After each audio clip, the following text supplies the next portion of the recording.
Welcome back to the vlog. So, things need to get up to date because I'm here in Santa Fe at my pen pal's house, which is absolutely awesome. But this episode is going to be the gap that gets us from LA to San Francisco, and it's the episode where I actually start looping. So let's roll the intro and get into it.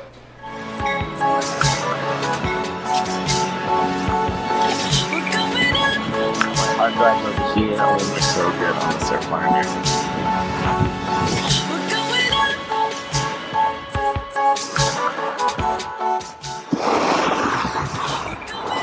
This is turning out to be a really tough day. Alright, now we start out in Santa Monica with the Strong on Insulin group. They seem super duper rad. So a CDE that is a type 1 diabetic herself won the audience.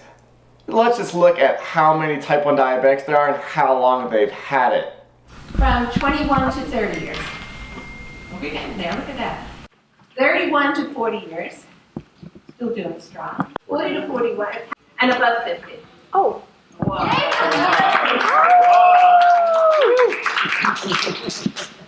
Right, such a cool group. And what she does differently is, one, gives us a history of insulin and what's happened over the years. So we had all these insulins with boom busts, rolling curves that we couldn't really manage, to today what we're kind of familiar with Lantus, Humalog, Novolog, that are short-acting insulins and long-acting insulins. And I wanted to draw your attention to an insulin that's going to be hitting those streets soon, weeks to months. It's Fiasp, F-I-A-S-P. It's up here in the shorter acting insulins, and it's made by Novo Nordisk. But what's cool is that she also put all the reps up on stage. Omnipod was not present because they didn't send out a representative. They were invited. And so they just asked what's going on in the field, and Cassidy was actually the one that went to this event, but hearing them talk, it's interesting because a lot of the companies seem to be actually embracing the looping culture, basically making it so their hardware is going to be accessible by developers in the future, which is kind of what this entire episode is all about. Alright, and then the huge leap that happened when we actually got right near Ojai is that Cassie had to transform her bike from a road bike, which she used for Bike Beyond, into a bike pack. An important travel note is that whenever you're in a stressful moment, you have to get food for everyone. So I just picked up some delicious things from around the corner, and I came back and I left Cassidy and the bike was empty. Now look at it, this thing is professional. Alright, so she has a full frame bag, got rid of the water bottles, handlebar back, repacking this situation, and got rid of all this stuff. So this entire thing from the beginning. some more updates, but until I help her, I'm going to be finishing this really delicious looking wrap. So I'm amped. And then we took a beautiful bike path at the Ojai, so let's just roll some footage of that, because it was maybe a 35 mile bike path that was completely designated just for bikes, and it was gorgeous.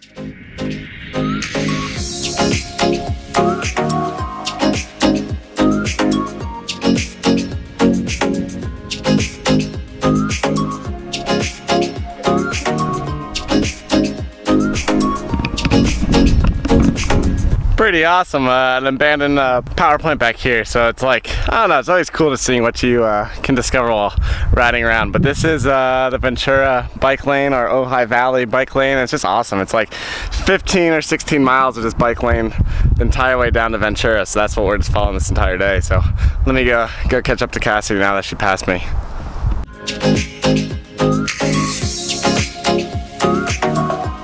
Alright, the mailman came, so we're taking this outside.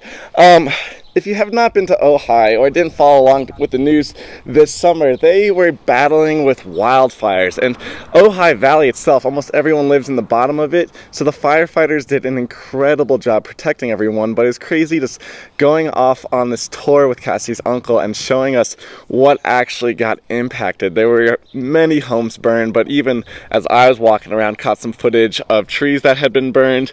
But the community itself is bouncing back. There was a really cool idea of getting a bunch of Airstreams together and making it kind of a conference center and hotel so people could collaborate but have their own private space, which was awesome. And then we also met some incredibly nice bike shop owners. Tim and everyone at the Ojai Bike Shop, thank you for being like the nicest people ever. So if you're in town and you kind of want to walk around and see things, you can usually stop by a bike shop and just say, hey, can I post these up here? And usually they're pretty amped to have some bike tours. So, and I almost forgot, is that we stayed with our first warm shower host. If you have not used warm showers, we met Callie, who is super amped to have us. We were her first actual warm shower guest. She got us burritos, and it was just super duper awesome. So I have a little mini tour of her house, so let's roll that. So we're crossing borders, happiness to insane. See the tables turn.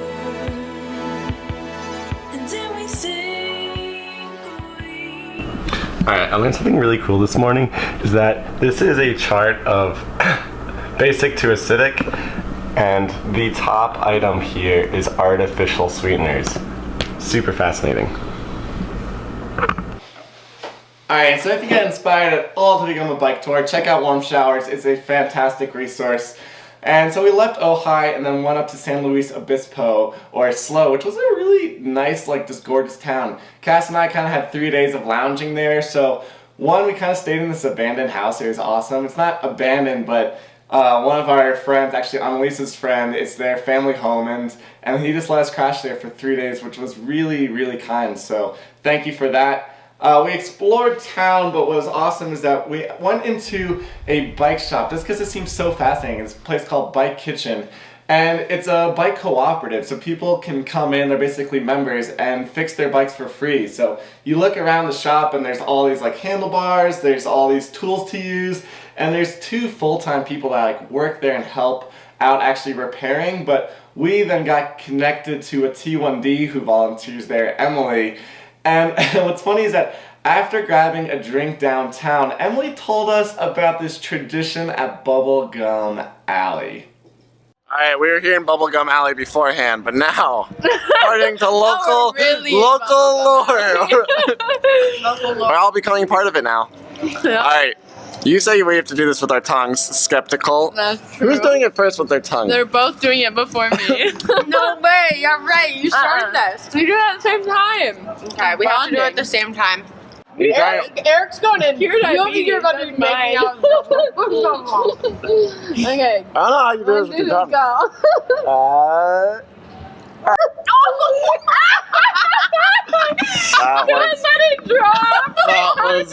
That was a questionable experience. Oh, yeah. Did you just lick someone else's tongue?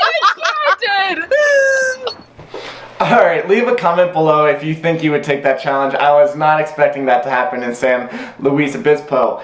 And so from there it's about 35 miles to Paso Robles, and we weren't expecting the biking to be so challenging. It was basically straight uphill, but there are some cool things we saw along the way, and so I'll play some biking clips and stuff like that.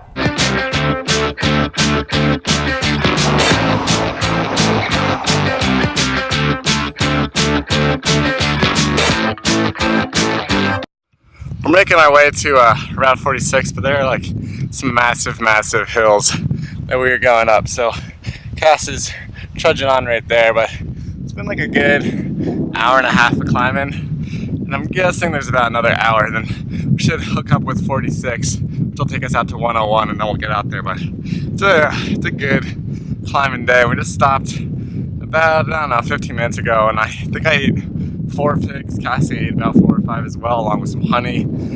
Just to keep those blood sugars up. They're already tanking, so climbs are hard. And then if you haven't watched it already, you know by now I am 100% in the looping world, and that is only possible because of Katie DeSimone. And it's just crazy because it was just chance that we ended up in her house. She got Cassie and I hooked up to looping. And what's incredible, since I'll just link that video below, what's incredible from a personal standpoint is that Katie has a full-time job. Her daughter has type 1 diabetes, she has another daughter, and then she has a husband and then a dog to raise. And in her spare time, she organizes and manages Loop Docs, just so other people can get set up on looping, and it's because she believes this is one of the best tools to help manage type 1. And so overall with this journey, along with this trip across the nation, I'm just really taken back by meeting these people who dedicate so much of their free time to helping out others. And so I hope these videos help you guys see what's possible, gives you some courage to try something else that's new and exciting, and also just thank you to everyone that's helped make this journey possible, who's put a roof over our heads, and I say that in the home of my pen pal. So the next video will be in San Francisco. There's a lot that happened. That was Super Bowl weekend, and I'm trying to get this vlog caught up. So I'm signing out, and I hope you enjoyed this episode. Barely 7 weeks, but the world's longest tease. You said you've never felt this way before. My days are black and white. Now when I'm alone at night, all I want is your name on my door. Alright, Kirsten, I hope you don't mind. This is a little sneak peek behind the scenes. So her table is here. I happened to push it in the middle of the kitchen, and then I was filming with the camera right next to that coffee container. But what is so cool about having a pen pal photo when I met Caitlin Farr, gold medal snowboarder? So cool. Go get a pen pal, everyone.